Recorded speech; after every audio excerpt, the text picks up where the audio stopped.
Dans l'évangile de ce jour, Jésus pique une colère, je dirais même une sainte colère, en chassant les marchands du temple à coups de fouet. Cela peut nous paraître étonnant de la part de Jésus. Pourtant, nous pouvons voir dans l'Ancien Testament qu'il arrive à Dieu d'être en colère à l'encontre de son peuple lorsqu'il devient infidèle. Seulement, ces colères ne durent pas. C'est juste un moyen pédagogique dont Dieu se sert, à travers les prophètes, pour faire rentrer dans le droit chemin le peuple élu en le faisant revenir à lui.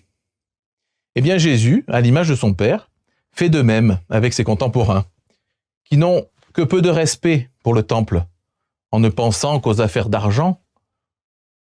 Ces derniers vont lui reprocher d'ailleurs cette colère, et Jésus leur répond « Détruisez ce temple, et en 3 jours, je le relèverai. » Par cette affirmation, Jésus leur annonce d'une part la passion et la mort qu'il va subir, et d'autre part, sa résurrection des morts au 3e jour.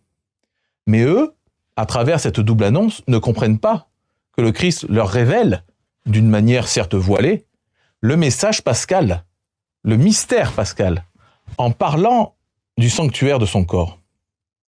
Ce corps, qui est l'Église du Christ, qui à la suite des apôtres, ne cesse d'annoncer depuis plus de 2 millénaires la bonne nouvelle qui est ce grand mystère. C'est d'ailleurs ce mystère de l'Église, qui est une, sainte, catholique et apostolique, que nous fêtons aujourd'hui en la dédicace de la basilique du Latran, qui est la cathédrale de l'évêque de Rome, le pape, avec qui l'Église universelle est en communion. Alors, en ce jour de grande communion, nous pouvons prier pour notre pape François, ainsi que pour toutes ses intentions, afin de soulager la souffrance des personnes persécutées à travers le monde, et pour que s'instaure une paix durable au Moyen-Orient.